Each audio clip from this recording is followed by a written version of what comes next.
महोदय, आज जब इस राष्ट्रीय राजधानी क्षेत्र विधेयक के ऊपर मैं समर्थन करने के लिए खड़ा हुआ हूं, तो पहले मैंने विपक्ष के विद्वान वक्ता महोदय का वक्तव्य सुना तो मुझे विचित्रता का अनुभव हुआ और संपूर्ण विपक्ष को देखकर विस्मय हो रहा है। विचित्रता इसलिए कि उन्होंने कहा कि I have not seen any parallel anywhere. तो मैं भी कहना चाहता हूं, ये पहली बार ऐसा हो रहा है कि किसी देश की राष्ट्रीय राजधानी में उस देश की केंद्र सरकार की शक्तियां उससे अधिक शक्तियां किसी और की होनी चाहिए। मेरे विचार से दुनिया में ऐसा कोई दूसरा उदाहरण देखने को नहीं मिलेगा। So I support what Abhishek Manu Singhvi ji has said, I am unable to find parallel anywhere in the world. दूसरा विषय जो मैंने कहा कि विस्मय का अनुभव क्यों हो रहा है, अभी देखिए उन्होंने 2 बार सुपर सीएम प्रयोग किया कॉन्स्टिट्यूशनल पद पर बैठे हुए व्यक्ति के लिए, मगर महोदय इस देश ने बगैर संवैधानिक पद पर बैठे हुए सुपर पीएम 10 साल तक देखा है। और मैं ये कह रहा हूं कि अभी मैंने कितना सुंदर सामंजस्य देखा कि उन्होंने कहा कि समय कम हो रहा है, तो आम आदमी पार्टी वालों ने कहा हम भी समय देने को तैयार हैं। सारे विपक्ष को देख के विस्मय होता है कि कांग्रेस पार्टी, जिसका कि 3 राज्यों में स्थिति यह रही कि गुजरात में वोट हाफ कर दिया, बिल्कुल बता रहे हैं, सुनिए तो, अरे सुनिए तो, बता रहे हैं। सॉरी गुजरात मेंबर्स का vote one second. Dr. Abhishek Singhvi was heard in rapt attention. This is the decorum of the house. No. Yes, I am coming to that, sir. Let me do not get into disruptive mode. Dr. तो मैं कहना चाहता हूं कि ये लोग किस तरीके से आए हैं साथ में। अरे साहब बहुत सारे शेर बोले तो ऑर्डिनेंस के पार्ट नहीं थे, हम भी बता रहे हैं आपको। I will have to name you. देखिए इनकी I will have to name you. कि You have got it as a habit. क्या शिद्दत दिख रही है एक दूसरे को सपोर्ट करने में। देखिए इनकी स्थिति ये we want decorous debate here. Doctor said many things, maybe digestible, maybe indigestible. Dr. Sudhanshu Trivedi. मैं सिर्फ ये कहना चाहता हूं कि गुजरात में कांग्रेस का वोट हाफ कर दिया, पंजाब में इनका स्विच ऑफ कर दिया, दिल्ली में साफ कर दिया और आपने इनको माफ कर दिया। और उसके माफी के बाद भी मुझे लगता है, अभिषेक मनु सिंघवी जी ने कहा था तो मैं भी ये कहना चाहता हूं, आप साथ में आए हैं दिल्ली के इस बिल पे, दिल्ली की जनता के लिए आए हैं या किसी और कारण से आए हैं, ये दिल्ली की समझदार जनता समझती है। तो मैं भी एक पंक्ति कहना चाहूंगा कि शाम तक सुबह की नजरों से उतर जाते हैं, इतने समझौतों पे जीते हैं कि जमीर भी मर जाते हैं। अब यह एक संवैधानिक विषय है। संवैधानिक विषय है कि यह जिस प्रकार से संविधान में लागू होना चाहिए, परंतु उसके साथ राजनीतिक टीका टिप्पणी की जा रही है, तो एक सैद्धांतिक विषय भी आता है। तो मैं संवैधानिक और सैद्धांतिक दोनों विषयों का जवाब दूंगा। I will reply both the constitutional and conceptual aspect. देखिए माननीय गृह मंत्री जी ने लोकसभा में बहुत स्पष्ट किया था कि दिल्ली पूर्ण राज्य नहीं है, यह एक विशेष श्रेणी का यूनियन टेरिटरी है, यानी विशेष श्रेणी का संघ शासित राज्य है। वैसे मुझे लगता है संघ शब्द आते ही बेचैनी ज्यादा हो सकती है दूसरी तरफ, और संघ शासित से बेचैनी और हो सकती है, इसलिए मैं यूनियन टेरिटरी वर्ड प्रयोग करूंगा। It is a special category of union territory. और वैसे भी आजकल अंग्रेजी के प्रति मोह बहुत ज्यादा है, क्योंकि अपने गठबंधनों का भी नाम अंग्रेजी में ही ज्यादा रखा जा रहा है। संविधान में जो भाग 8 में उल्लिखित, वैसे तो जब मैंने टीवी चर्चा के दौरान कई बार विपक्ष के लोगों से INDIA का हिंदी फुल फॉर्म पूछा तो पहले दिन तो लोग गूगल देख के भी नहीं बता पाए। खैर, अब मैं कहना चाहता हूं कि संविधान के भाग 8 में उल्लिखित प्रावधानों के अनुसार,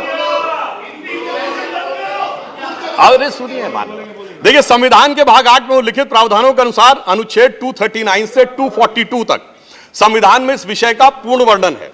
अनुच्छेद 239AA में इसका विशेष प्रावधान किया गया है। यदि उसके क्लॉज को 239AA3B को देखें तो संसद को दिल्ली संघ राज्य यूनियन टेरिटरी से संबंधित किसी भी विषय पर कानून बनाने का पूरा अधिकार है। इसमें किसी भी प्रकार का कोई संशय नहीं है। सर्वोच्च न्यायालय के जिस निर्णय का बार बार उल्लेख किया जाता है और हमारे विरोधी उसको अपने हिसाब से प्रयोग करते हैं, उसमें भी बहुत साफ देख लें कि 105 पेज के उस निर्णय में कहीं पर भी सर्वोच्च न्यायालय ने संसद के द्वारा दिल्ली के बारे में कानून बनाए जाने के विषय के ऊपर किसी प्रकार की कोई टिप्पणी नहीं की है। इसके बाद भी न्यायालय के आदेश में पैरा 161 और 162 को कई बार उल्लेख किया जाता है, परंतु यदि पूरे संदर्भ में देखें तो पैरा 86, 95 और पैरा 164F को पढ़ें तो वहां पर संसद के द्वारा दिल्ली के संदर्भ में किसी भी विषय के ऊपर कानून बनाने की शक्तियों का विधिवत अनुमोदन है, कहीं पर निगेशन नहीं है। और स्पष्टता के साथ इसकी आवश्यकता क्यों थी? ताकि शासकीय आदेश को एक विधायी शक्ति भी मिल सके, एग्जीक्यूटिव ऑर्डर को एक लेजिस्लेटिव पावर भी मिल सके। इसलिए उस अस्पष्टता को दूर करने के लिए to remove any an iota of suspicion यह आवश्यक था। इसलिए मैं इस बिल का समर्थन करता हूं। अब कई बार लोग कहते हैं साहब अध्यादेश की आवश्यकता क्यों थी? वैसे तो माननीय गृह मंत्री जी ने भी इस विषय को लोकसभा में बताया था। अभिषेक मनु सिंघवी जी ने कहा कि 19 तारीख को अध्यादेश क्यों आया। शायद उन्हें ध्यान हो कि दिल्ली सरकार में जैसे ही चंद दिनों में ताकत मिली तो सबसे पहले किन फाइलों के बारे में, सतर्कता के साथ सतर्कता विभाग की फाइलों के बारे में कार्रवाई की गई। मीडिया में प्राप्त समाचारों के अनुसार सतर्कता सचिव ने यह रिपोर्ट किया कि रात 9 बजे मंत्री के द्वारा उनको कॉल किया गया, सुबह 3 बजे तक वह कार्रवाई चलती रही, 76 से अधिक फाइलें मंगाई गईं और उन्होंने उपराज्यपाल महोदय को यह आशंका भी व्यक्त की कि उसमें कई ऐसी फाइलें थीं जो कि गोपनीय थीं और उसके अनुसार उन फाइलों में किसी भी प्रकार की छेड़छाड़ भी संभव है। अब मुझे बहुत आश्चर्य होता है कि दिल्ली में बाढ़ आई तो दिल्ली फ्लड कंट्रोल अथॉरिटी की बैठक तो 2 साल से नहीं हुई, मगर विजिलेंस की फाइलें ओवरनाइट सर्च की गई। तो मेरे विचार से, और ये सर 16 और 17 मई की रात का था, तो मानी हुई बात है जब ऐसी परिस्थिति नजर आएगी तो उसके 1-2 दिन के अंदर अध्यादेश की आवश्यकता महसूस होगी। यहां मैं एक और बात भी कहना चाहता हूं कि ब्यूरोक्रेसी पर नियंत्रण की बात आम आदमी पार्टी की सरकार के द्वारा की जाती है, तो ये लोग तो अपनी एक पैरेलल ब्यूरोक्रेसी भी बना चुके हैं, क्योंकि अनेक प्रकार के समाचार पत्रों में आया है कि कई ऐसे लोग जो कि आम आदमी पार्टी के पदाधिकारी हैं, वो सरकारी पदों पर भी विद्यमान हैं और सरकारी पदों पर रहते हुए सरकारी शक्तियों का भी उपयोग कर रहे हैं। वैसे ये लोग बहुत दावा करते हैं कि उन्होंने बहुत सारी चीजें फ्री दिया, कुछ 100 रुपए दिल्ली की जनता को कुछ मामलों में फ्री मिला और अपने लोगों को कई मौकों पे, कई जगहों पे, दर्जनों से ऐसे लोग हैं जिनको लाख लाख 1.5 लाख की तनख्वाहें मिली। और यदि आरोपों को देखा जाए तो करोड़ों रुपए के घोटालों के आरोप हैं। एक कहावत होती है, माले मुफ्त दिले बेरहम। तो मैं कहना चाहूंगा इनकी तो स्थिति यह है कि माले मुफ्त दिले बेरहम, दिल्ली पे सितम और करोड़ों हजम। अब एक और बात जो ब्यूरोक्रेसी के नियंत्रण की बात है, तो मैं ध्यान दिलाना चाहता हूं, इस दिल्ली प्रदेश में एकमात्र ऐसा प्रकरण हुआ जो पूरे देश के इतिहास में बहुत विचित्र था कि दिल्ली के मुख्य सचिव ने दिल्ली के मुख्यमंत्री आवास के अंदर अपने साथ मैन हैंडलिंग का आरोप लगाया। मेरे विचार से पूरे भारत के इतिहास में ऐसा कोई उदाहरण नहीं होगा कि इस प्रकार की बात, इस प्रकार का आरोप लगा हो और वह भी मुख्यमंत्री की उपस्थिति में लगा हो। यह दर्शाता है कि ब्यूरोक्रेसी को नियंत्रण करने की जो छटपटाहट है उसमें वास्तविकता में वो फितरत क्या है। और मैं एक टेक्निकल पॉइंट कहना चाहता हूं, दिल्ली का कोई स्टेट कैडर नहीं है, जैसे राज्यों का कैडर होता है तो राज्य का मुख्यमंत्री उस कैडर को नियंत्रित करता है। जो आईएएस और आईपीएस अधिकारी होते हैं वो यूनियन टेरिटरी कैडर में आते हैं। जब वो सारे राज्यों में, सारी केंद्र शासित राज्यों में उनका स्थानांतरण हो सकता है, तो मैं आपके माध्यम से विपक्ष से पूछना चाहता हूं कि यदि दिल्ली के एक अधिकारी का ट्रांसफर गोवा होना है और दिल्ली के सीएम की उस पर एब्सोल्यूट अथॉरिटी होगी तो यह कैसे संभव हो सकता है? इसलिए यह आवश्यक है कि इस विषय के ऊपर केंद्र सरकार की शक्तियां परिभाषित हो। अब एक दूसरी बात भी है, दिल्ली में स्टेट कैडर भी नहीं है, यानी जैसे स्टेट पब्लिक सर्विस कमीशन होता है और राज्य के कैडर होते हैं, तो यहां भी दानिक्स कैडर है। यानी दानिक्स कैडर में भी 3-4 यूनियन टेरिटरी आती हैं, दमन, दीव और अन्य। अब दानिश कैडर के एक अधिकारी की जरूरत यदि अंडमान में या दमनदीव में भी होगी और दिल्ली का मुख्यमंत्री यह तय करेगा, तो क्या यह संवैधानिक दृष्टि से उचित है? इसलिए मैं कहना चाहता हूं कि माननीय गृह मंत्री जी ने जो यह विषय रखा है वो पूरी तरीके से उचित है। अब दुरुपयोग की बात में मैं एक और बात कहना चाहता हूं, इनकी वास्तविक मंशा क्या थी। दिल्ली में एक जनरल फाइनेंशियल रूल 2019 है जो ये कहता है कि 10 करोड़ रुपए से अधिक का अगर किसी भी प्रकार का व्यय होगा तो वह मंत्री की शक्ति से बाहर होगा और वह एलजी के पास जाएगा। महोदय, इनके मुख्यमंत्री जी का जो मकान या वजीर आला का अजीमुशान महल बनाने के लिए जो बिल बने साहब, वो पूरे उसके एक साथ नहीं बने। 10 करोड़ से कम के 8.5, 8, 7.5, 9 करोड़ रुपए के डिफरेंट बिल बने और एक मद ऐसा है जिसमें कि मुख्यमंत्री कार्यालय के कर्मचारियों के लिए, महोदय जानते कितने का बिल बना? 9.99 करोड़, यानी 0.01 से कैसे बचा जा सकता है कि टेंडर न करना पड़े, मन मुताबिक खर्चे कर लिए जाएं। यह दर्शाता है कि नियमों के प्रति और ब्यूरोक्रेटिक नियमों के प्रति इनके मन में क्या आस्था है। और इतना ही नहीं, दिल्ली मेट्रो के लिए तो वृक्ष काटने की परमिशन वर्षों तक नहीं मिलती थी, मगर मुख्यमंत्री आवास के लिए वृक्ष काटने की परमिशन उनको मिल जाती थी। अब इसके साथ मैं एक और बात कहना चाहता हूं, एक नैतिकता, सैद्धांतिकता का सवाल उठाया जाता है। तो मैं कोट करना चाहता हूं कि दिल्ली के मुख्यमंत्री जी ने, जिनका वो आलीशान शीश महल बना हुआ है, उन्होंने 27 अक्टूबर 2013 को शीला दीक्षित जी के विषय में लिखा था ट्वीट, और उनको मैं कोट कर रहा हूं। उन्होंने कहा कि दिल्ली की मुख्यमंत्री शीला दीक्षित जी के घर में 10 एसी लगे हैं, मैंने तो सुना है कि बाथरूम में भी एसी लगे हैं, कौन भरता है इस एसी का बिल? और आगे वो कहते हैं, मेरा तो कलेजा कांप उठता है ये सोचकर कि दिल्ली की 40% जनता झुग्गियों में रहती है, तो कोई मुख्यमंत्री ऐसे आलीशान घर में कैसे रह सकता है। मैं कहना चाहता हूं, देखिए, केजरीवाल जी का कलेजा कापा हो या ना कापा हो, रूह कापी हो ना कापी हो, रूह है क्या है, किसकी रूह है, उस पर मैं टिप्पणी नहीं करना चाहता, मगर मैं एक बात जरूर कहना चाहता हूं कि शीला दीक्षित जी जहां भी होंगे उनकी रूह को बहुत तकलीफ हो रही होगी कि जब उनके ऊपर ऐसी बातें करने वालों के साथ वो सारे लोग आज आकर खड़े हुए होंगे। वैसे महोदय, उनके घर में 10 एसी थे, यहां तो 15 टॉयलेट भी हैं। और इतना ही नहीं, 1-1 करोड़ रुपए के पर्दे भी लगे हुए हैं, और 1 करोड़ रुपए के पर्दे का एस्टीमेट है। और इतना ही नहीं, अब सुनिए, उनके सामने एक दूसरी समस्या हो गई है कि अभी तक जो बातें चल रही थी, अब उनके सामने यह समस्या है कि उन चीजों को कैसे छुपाएं। देखिए, मैं इनके लिए कहना चाहूंगा कि अब उनकी फितरत जग जाहिर हो चुकी है। तो आज आम आदमी पार्टी की स्थिति यह है कि अब जो चेहरे से जाहिर है छुपाएं कैसे, तेरी मर्जी के मुताबिक नजर आए कैसे। अब इस घर को सजाने का तसव्वुर हुआ बात की बात, अब तो मुश्किल है कि इस घर की हकीकत को छुपाएं कैसे। और यहां पर इसके बाद मैं कटाक्ष के बाद एक बात करुणा के साथ कहना चाहता हूं कि अन्ना हजारे के आंदोलन से निकली हुई वो पार्टी जो एक कमरे के मकान में रहते थे, और उससे निकली हुई पार्टी आज सैकड़ों करोड़ के आलीशान मकान में रहती हैं। तो मैं कहना चाहता हूं कि दिल्ली की जनता और जिन जिन लोगों ने उस आंदोलन का समर्थन किया, उनके ऊपर भी एक आघात है। और साथ ही साथ ये एक बात का और भी संकेत देता है, फूड फॉर थॉट है देश के लोगों के लिए, कि एक्सपेरिमेंटल पॉलिटिक्स कई बार बड़े विचित्र परिणाम भी देती है। अब किसी नए नवेले प्रयोग को आजमाने का वक्त नहीं है, बल्कि आजमाए हुए मोदी जी के नेतृत्व को चमकाने का वक्त है। और बहुत से लोग ये कहते हैं, संवैधानिक नैतिकता का प्रश्न उठाते हैं कि अध्यादेश क्यों लाया गया।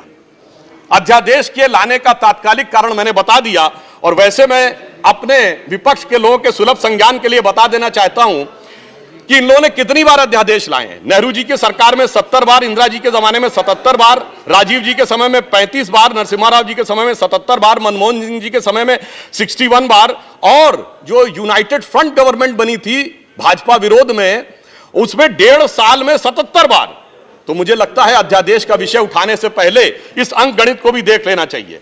अब मैं एक और बात कहना चाहता हूं, जो संविधान की दुहाई देते हैं उनके लिए, ये तो वो लोग हैं सभापति महोदय जिनकी संविधान में क्या आस्था है।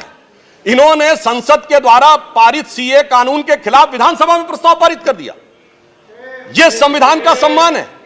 और वो सिटीजनशिप अमेंडमेंट एक्ट था। नागरिकता का विषय तो पूर्ण राज्य का भी विषय नहीं हो सकता, और तो उसके बावजूद दिल्ली सरकार ने पारित कर दिया। तो इसका अर्थ हुआ कि ये जिस प्रकार के कार्य करते हैं उनका संविधान में कोई आस्था नहीं है। और अभिषेक मनु सिंघवी जी अभी कह रहे थे इलेक्टेड गवर्नमेंट, तो मैं याद दिलाना चाहता हूं, after the 72nd and 73rd constitutional amendment there are 3 tier of government, जिसमें एक म्युनिसिपल और जिला पंचायत, एक स्टेट और एक सेंटर।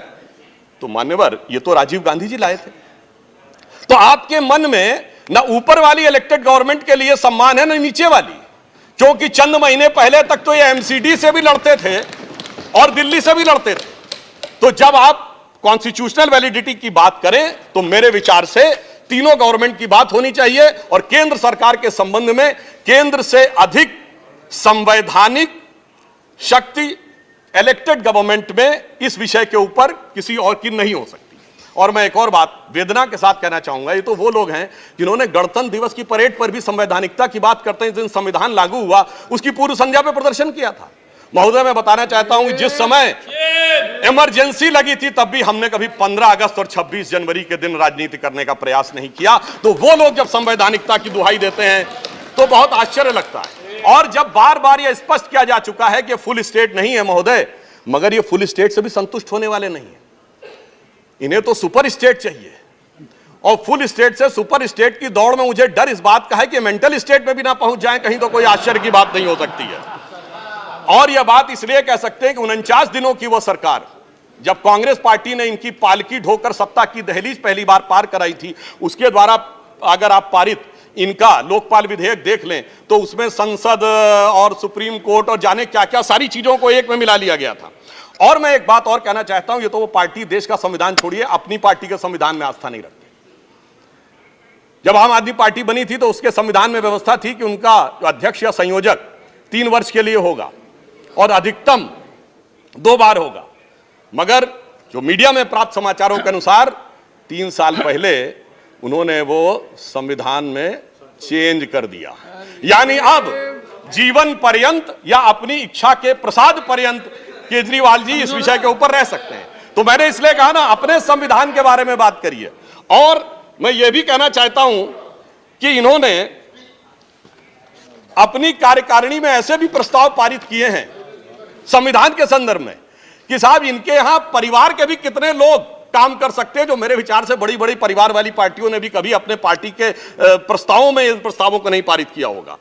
और मैं ये भी कहना चाहता हूं कि बहुत आश्चर्य लगता था कि जब ये इंडिया अगेंस्ट करप्शन के स्वरूप से आगे बढ़े थे, तब एक ही पंक्ति में बता देना चाहता हूं, क्योंकि जब आप इसकी बात करते तो क्या क्या नहीं था, कहां से बात शुरू हुई थी, हम राजनीति में नहीं आएंगे, फिर कसम खाते कांग्रेस का साथ नहीं लेंगे, फिर उसके बाद बंगला नहीं लेंगे, फिर शपथ खाते हैं गाड़ी नहीं लेंगे, फिर शपथ खाते हैं सुरक्षा नहीं लेंगे। और आज स्थिति यह है, मैं सिर्फ यह कहना चाहता हूं कि जितनी बातें ये कहते थे वो सारी चीजें आवश्यक है, मगर यह दर्शाता है, क्योंकि मैं किसी की सुरक्षा के प्रति खिलवाड़ करने की बात नहीं करता, पंजाब जैसा राज्य संवेदनशील है, वहां के मुख्यमंत्री के पास सुरक्षा होनी चाहिए। परंतु मैं सिर्फ यह कहना चाहता हूं कि यह इस बात में जो कहना चाहते हैं कि इन्होंने कितना बदलाव किया है मान्यवर, इसलिए कभी कभी इनके 10 वर्ष के अंदर चरित्र में इतना बदलाव, ये कहते सबसे जल्दी सत्ता में आए। महोदय, मैं कहना चाहता हूं, भारतीय जनता पार्टी और जनसंघ, हम 1951 बने, हमने 72 साल में कभी कांग्रेस से समझौता नहीं किया, इन्होंने 72 दिन में समझौता किया, तब ये सत्ता में आए। और इसलिए आज दिल्ली की जनता अपने को ठगा हुआ महसूस करती है। और शायद दिल्ली के लोग ये कह रहे होंगे कि मैं समझता था वो कितने मासूम थे, क्या से क्या हो गए देखते देखते, जिनको पत्थर से हमने बनाया सनम वो खुदा हो गए देखते देखते। और मैं एक और बात भी कहना चाहता हूं संक्षेप में, मेरे विचार से इनको अध्यादेश पढ़ना चाहिए, संविधान पढ़ना चाहिए और दिल्ली का अधिनियम पढ़ना चाहिए, क्योंकि अपने को कहते हैं सबसे पढ़े लिखे मुख्यमंत्री। तो मैं ये भी बताना चाहता हूं कि ये सबसे पढ़े लिखे मुख्यमंत्री जो अपने को सबसे हाई क्वालिफिकेशन का नाज रखते हैं, 2-3 उदाहरण उनके ही बता देना चाहता हूं। जिस समय कोविड की वेव चरम के ऊपर थी, तब इन्होंने क्या कहा, इन्होंने कहा कोविड वैक्सीन का फार्मूला सारी कंपनियों को क्यों नहीं दे दिया जाता।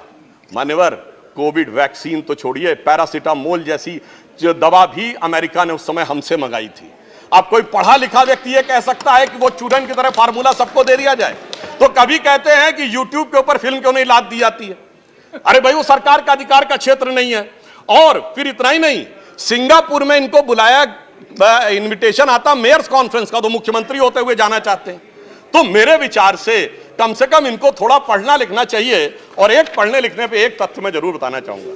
जब न्यूयॉर्क टाइम्स अखबार में इनकी तारीफ निकली थी तो इनके मुंह से निकल गया था कि दुनिया का सबसे बड़ा अखबार, और उसमें इतनी तारीफ निकलवाना आसान नहीं है। वैसे निकलवाना शब्द निकल गया था, मगर मैं पढ़े लिखे मुख्यमंत्री को यह भी बताना चाहता हूं महोदय कि न्यूयॉर्क टाइम्स दुनिया का सबसे बड़ा अखबार नहीं है। वो है यमुनी शिंबुन, जापान का। अमेरिका का भी सबसे बड़ा अखबार वो नहीं है, वो यूएसए टुडे। और इतना ये समझिए, इतना ही नहीं, भारत का times of India, Dainik Bhaskar, और वो भी उनसे अधिक हैं। तो मैं सिर्फ ये बताता हूं, अरे भाई, जिस अखबार का नाम लेते हैं कम से कम उनको तो पढ़ लेना चाहिए था। मैं आपको अधिक समय न लेते हुए मैं सिर्फ ये कहना चाह रहा हूं महोदय कि इनको न पढ़ाई से मतलब है, इन्हें न पढ़ाई से मतलब है, न लिखाई से मतलब है, इन्हें तो बस कमाई से मतलब है, और वो भी ऊपर वाली कमाई से। और अंत में मैं कहना चाहता हूं सर, अंत में एक लाइन और कहना चाहता हूं कि आज सब लोग मिले, आम आदमी पार्टी और कांग्रेस एक साथ मिले, भारत की सबसे पुरानी पार्टी, पुरानी धुरानी पार्टी, नई पार्टी, नई नवेली पार्टी, अजब अलबेली पार्टी, सब मिलकर एक हो गए। मगर प्राप्त क्या किया? दोनों ने सिद्धांतों से समझौता किया, और कांग्रेस ने भी इतना सयाना दांव चला कि इन्होंने अगर उनका हाथ पकड़ के दिल्ली अध्यादेश पर समर्थन लिया हो तो अविश्वास प्रस्ताव ले आए, लीड उनको मिल गई।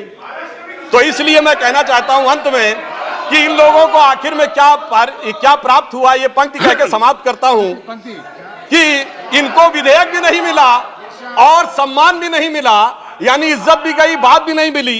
तो एक पंक्ति कहता हूं, न तुम ही मिले, आप लोगों के लिए लागू है, न तुम ही मिले न मयस्सर तुम्हारी दीद हुई, दीद मतलब साइट, न तुम ही मिले न मयस्सर तुम्हारी दीद हुई, तुम ही कहो ये मुहर्रम हुई कि ईद हुई। धन्यवाद।